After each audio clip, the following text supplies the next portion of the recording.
A very good morning to class 8th. So in the previous class we have completed the chapter 8, a short monsoon diary. But many of you have not submitted the work to me. Kindly submit your work as soon as possible to you. Now today we are going to start a poem. आज हम एक poem start करेंगे. When I set for Lyonesse.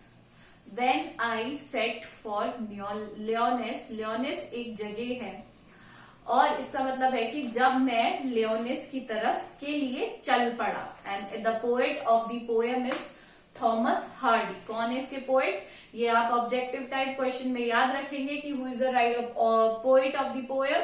When I set for लियोनेस, तो लियोनेस पढ़ेंगे. इससे क्या पढ़ेंगे? लियोनेस. क्या प्रोनाउंस? लियोनीज नहीं, लियोनेस प्रोनाउंस करेंगे. And it is written by Thomas Hardy.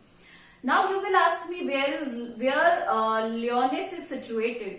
So Lyonesse is situated nowhere. ये कहीं भी situated नहीं है. It is an imaginary place which has been imagined by the poet. ये एक ऐसा imaginary place है जो किसके द्वारा imagine किया गया है? पोएट ने अपनी कल्पनाओं में ही इस place को imagine किया है. So we will start with the warm up. As a young apprentice architect, so you all know जो buildings बनाते हैं, जो नक्शा बनाते हैं, they all are known as, building नहीं बनाते हैं, जो नक्शा बनाते हैं buildings का, they are known as architect. British poet and novelist, British poet थे and novelist, novel लिखने वाले. Thomas Hardy once visited a parish to supervise the restoration of a church. वो एक बार पेरिश गए. रिस्टोरेशन मतलब रिस्टोरेशन, दोबारा से जो रेनोवेशन का काम होता है चर्च का, उसके लिए वो गए parish. On his return from the parish, जब when he was returning from the parish, people notice two things about him. अब यूजुअली लोग क्या करते हैं? एनालाइज करते हैं. तो what people think about him, दो चीजें नोटिस करी उनके बारे में. A net glow in his eyes, उनकी आंखों में एक अजीब सी चमक थी. नेट ग्लो थी, बहुत ही ज्यादा चमक थी. And a crumpled piece of paper sticking out of his coat pocket. और उसने देखा कि क्रम्पल, जैसे हम पेपर को लेके क्रश कर देते, क्रम्पल पेपर था उनकी कोट से जो कि बाहर निकल रहा था. That's why the people are able to see that. That paper, it is recorded in one of his biographies. ये जो पेपर था इसके बारे में उनकी जो बायोग्राफी थी, मैंने आपको बताया था बायोग्राफी वो होती है जो दूसरे लिखते हैं आपके बारे में, आपकी लाइफ के बारे में. Contain the draft of the poem, और एक उसमें क्या था? एक ड्राफ्ट था पोएम का. लिखी हुई नहीं थी, it was not well written, but एक ड्राफ्ट रफली लिखी हुई पोएम थी. You are going to read that very poem inspired by visit to a place which the poet call Lyonnesse. अब जो now you will get to know about that place in a form of poem, जिसके बारे में सिर्फ उन्होंने ही imagine किया था. Nobody else know about that place, right? So we will start with the first stanza.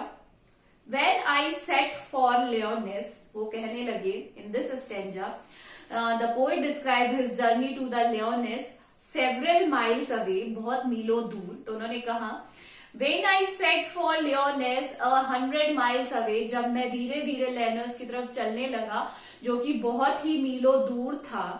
The Rhine was on the spray. Rhine मतलब Frost, thin layer of snow. जो आइस की जो थिन होती है ना, थिन लेयर, उसे बोलते हैं Rhine.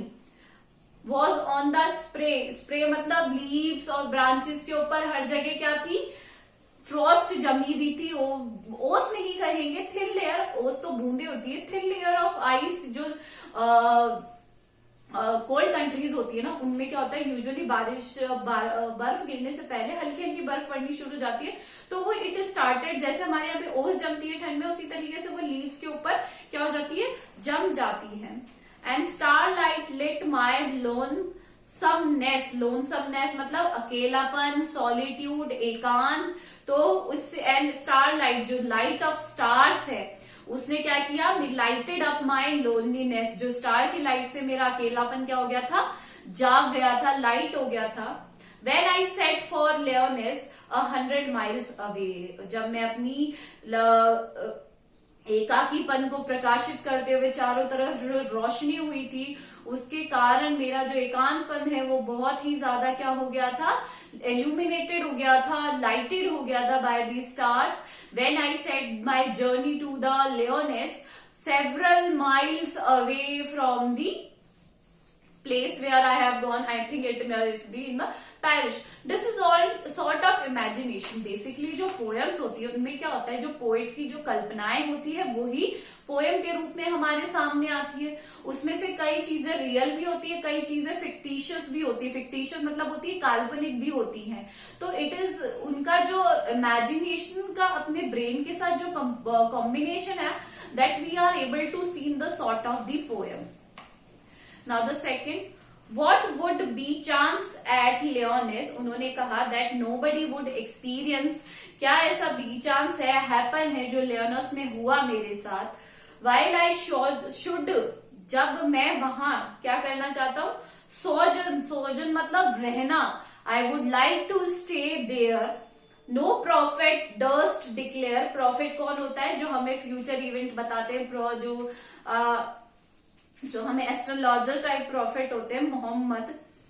Dust declare not the wisest wizard glass. Wizard जो होते हैं, जो आपने देखा होगा मैजिशियंस होते हैं, वो भी हमें फॉर्च्यून बताते हैं. मतलब nobody was able to see tell me how much I longer stay here. मुझे कोई बताने वाला नहीं था.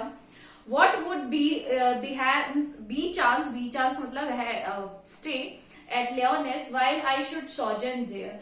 मतलब यहाँ पर no future teller could say that's nor could an learned man and wise magician predict what will happen with the poet in the Lyonesse. मतलब यहाँ पे ये कहा गया है कि कोई भी मजीशियन या फिर कोई भी प्रॉफिट जो फ्यूचर देखते हैं, nobody is able to tell me that what will happen with me in the Lyonesse. मेरे साथ क्या होगा and how would I survive in the Lyonesse with all my solitude, all my lonesomeness. मैं यहाँ पर कैसे सर्वाइव कर पाऊंगा, because all I am seeing here is my solitude. यहाँ पर मैं सिर्फ एक ही चीज देख पा रहा हूँ, जो कि है मेरा एकांकीपन या मेरा एकांतपन, solitude. And nobody is going to tell की how I will deal with it. Understood? So today we will do only 2 paragraphs. Tomorrow we will finish the poem. Today I am going to give you some questions related to it. Just do them in your grammar copies. Reader copies. This is all for today. Thank you.